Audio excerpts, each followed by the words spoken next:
Hi, I'm Shaquita Haywood, and I'm fulfilling the course on health literacy. So, we will be doing a workshop that is going to help us improve outcomes for patients and their families at the Brownsville Memorial Hospital because their patient satisfaction surveys often iterate that patients and their families are very displeased with how the communication about health information is iterated to them. According to the Institute of Medicine, over 90 million people have a limited understanding of health information. Health communication is a very important is very important to cultivate health promotion, disease prevention, and also for overall well-being. To do this, we must be able to communicate clearly and concisely. Knowing that the exchange of data is often done through verbal communication so that one acquires knowledge from a given point to influence positive health decisions, compliance, and also self-management is important for them to be health literate. To be successful, literacy is of utter importance.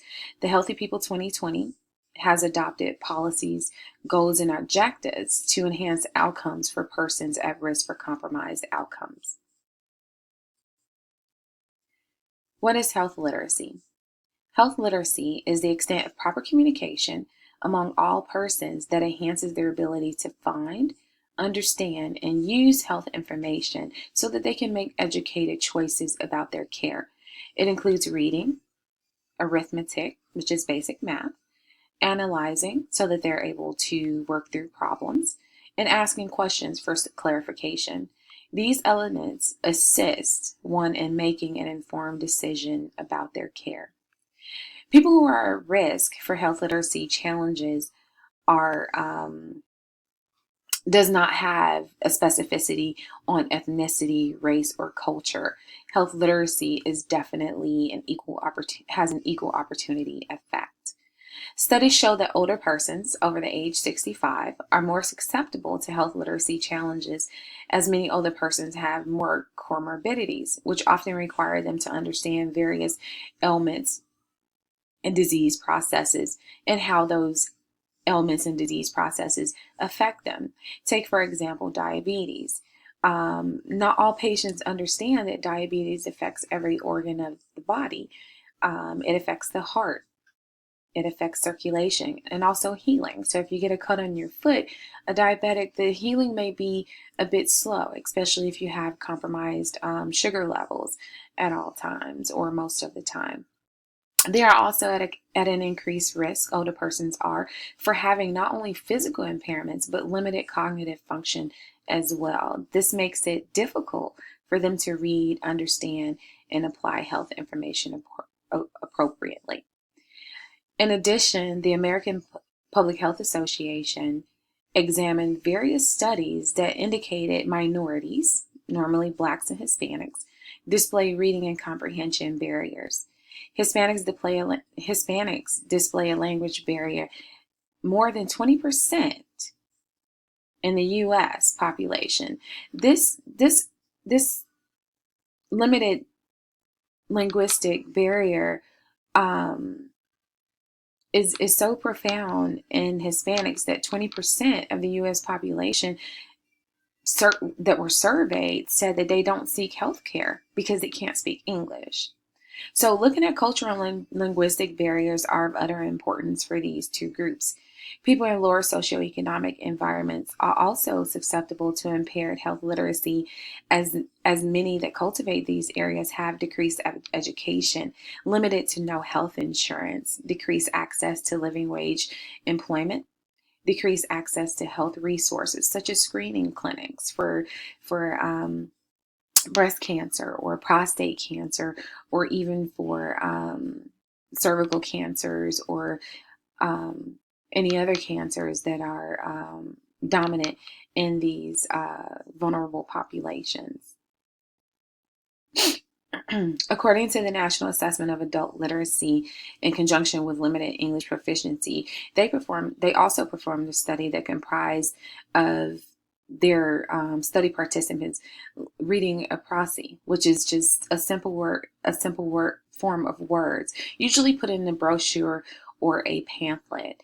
And this study revealed that individuals with below basic literacy had the following demographic characteristics. They were most likely to be African American or Hispanic. 26% of these individuals were 65 years or older. 35% spoke Spanish or a different language other than English. 55% did not have a high school degree, or they probably had a GED. Lastly, 46% of adults of this population had one or more disabilities. From this data alone, this is why we need to assist Brownville Memorial Hospital with enhancements as well as improvement on communicating clearly with patients and families, and the need to adjust cultural and language differences with support from translative services.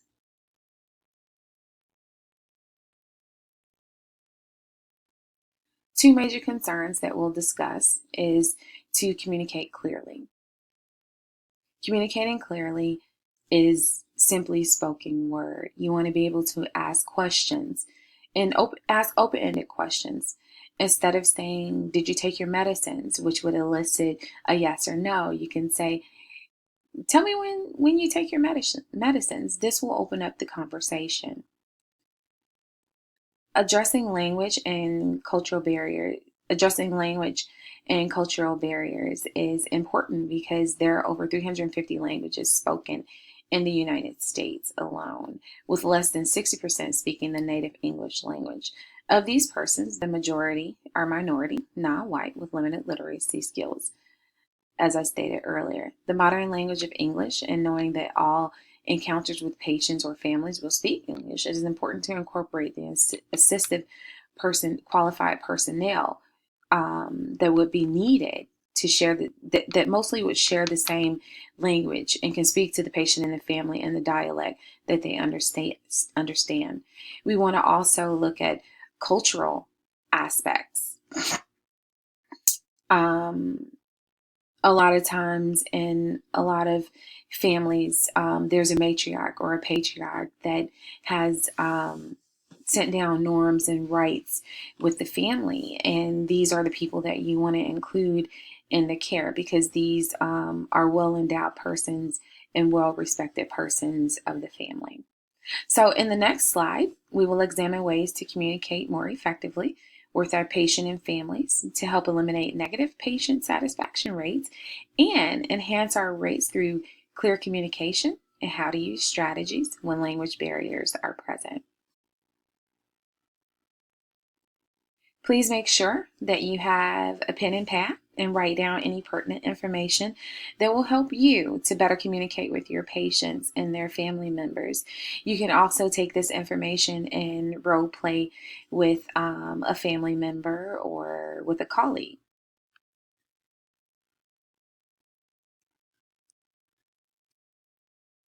So the purpose of this workshop exercise is the ability to improve the way in which one communicates with the patients and the families. Again, you want to be able to speak clearly and concisely and speak to the patient and not at the patient. To do this, we have to follow certain rules. We want to be open. We want to be self-aware. We want to build rapport. Listen carefully. Ask open-ended questions. Be respectful. And encourage patients and their families to become involved in their care. And in following these rules, you'll see that how much easier it is to engage your patient in their care. There's a time frame on here, and it's important for all of us to know that success comes to those who continue to practice even though they fail. So a realistic time frame for this workshop will only be 90 minutes, but you are required to continually use some of these strategies to assist you. So you may fail once, but you will succeed in the end is the objective. Another objective is you want to be able to speak, write, and design information, whether it's brochures or pamphlets or even a video that you're going to use for patients that promote clear communication and address communication mediums as they are useful for the patients as well. The first thing we'll discuss is self-awareness and rapport. Self-awareness is having a clear perception of your personality, including your strengths and weaknesses, thoughts, beliefs, motivations, and emotions. Self-awareness allows you to understand other people, how they perceive you, your attitude, your responses to them in that moment or any moment. A very important factor, though, to self-awareness is emotional intelligence, which allows you to recognize and discern your own feelings and other feelings and assert yourself accordingly. We want to pay attention to nonverbal actions. That's our body language. Are we sitting up straight? Do we look welcoming at all? Does your face have a stern look on it? Or are you smiling? Letting the patient know that you're inviting them, you're welcoming them to speak. How close are you to the patient or the patient's family member? You want to be aware that personal space in many cultures must be abided by as to not make patients or their families feel uncomfortable. Having self-awareness also helps with understanding others, their feelings, their viewpoints, understanding that there are cultural norms and rights that exist among people. Self-awareness helps us, in the end, to eliminate bias and actively listen in a way that is free of assumption and that is non-judgmental. Building rapport.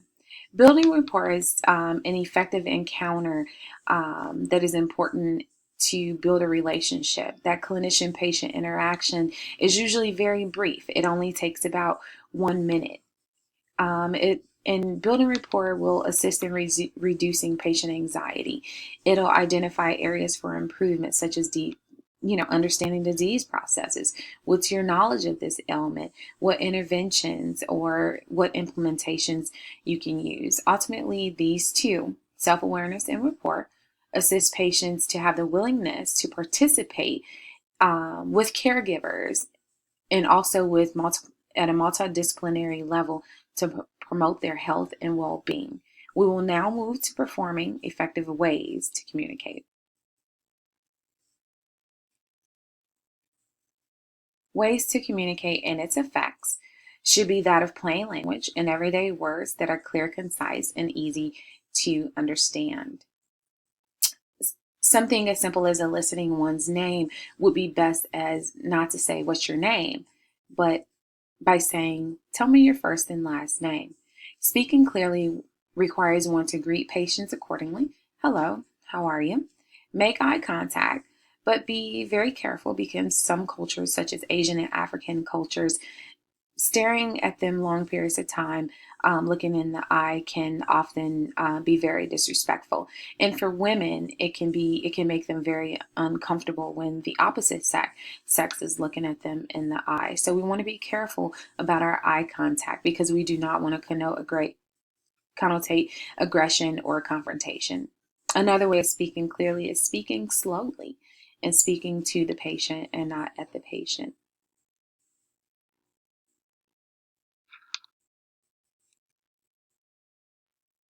You want to be able to inform patients properly and clearly about their care.